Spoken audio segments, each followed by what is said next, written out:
Drone তৈরিতে একের পর এক চমক দেখানো তুরস্কের সাফল্যের ডানায় যুক্ত হলো আরেক বালক।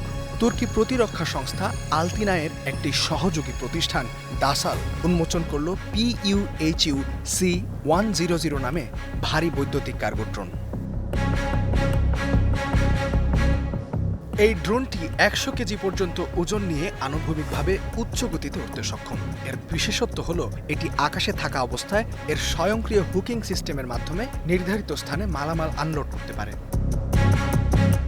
সারা জাগানো এই মানুষবিহীন কার্গো ড্রোন প্রদর্শিত হচ্ছে তুরস্কে অনুষ্ঠিত 17তম আন্তর্জাতিক প্রতিরক্ষা শিল্প মেলায়। তুরস্কের প্রথম এই মানুষবিহীন কার্গো ড্রোন ছাড়াও এখানে দেখা মিলবে আরও অনেক সামরিক প্রযুক্তির। এসবের মধ্যে রয়েছে সামরিক অস্ত্র প্রস্তুতকারক ফার্ম রকেটসানের টাইফুন ব্লক 4 ব্যালিস্টিক মিসাইলের মতো দূরপাল্লার হাইপারসনিক ক্ষেপণাস্ত্র। এসব সামরিক প্রযুক্তি প্রদর্শন করার মাধ্যমে তুরস্ক বিশ্বের সামনে তার সামরিক সক্ষমতা তুলে ধরছে।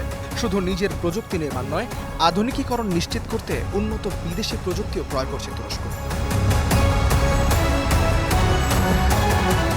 দেশটির প্রতিরক্ষা খাতে নতুন মাত্রা যোগ করেছে ইউরোফাইটার টাইফুন যুদ্ধবিমান।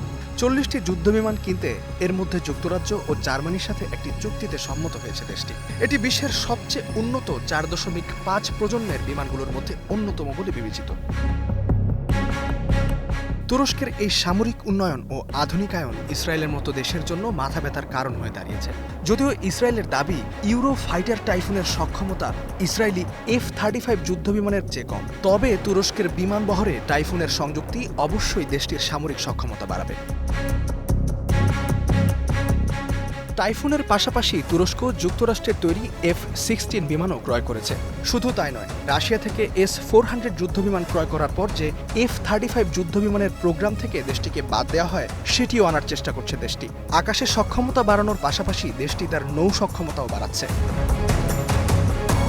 ইতোমধ্যেই মধ্যপ্রাচ্যে তুরস্কের নৌবাহিনী সবচেয়ে বড়। এর পাশাপাশি সামরিক শক্তি বৃদ্ধির নতুন সব প্রচেষ্টা জেরুজালেমের জন্য উদ্বেগের। ইউরো ফাইটার বিমান ক্রয়ের চুক্তিটি বাতিল করতে না পারায় ইতোমধ্যে ইসরায়েলের বিরোধী দলের নেতা ইয়ার লাপিড দেশটির সরকারের কঠোর সমালোচনা করেছেন। প্রতিরক্ষা খাতে তুরস্কের এই শক্তি বৃদ্ধির প্রচেষ্টা আন্তর্জাতিক রাজনীতির নতুন গতিপথ কিনা তা সময়ই বলবে। তবে ইসরায়েল ও তার সহযোগীদের মাথা ব্যথা বাড়বে সন্দেহ নেই। ইস্তেহাদুল মাহমুদ, স্টার নিউজ।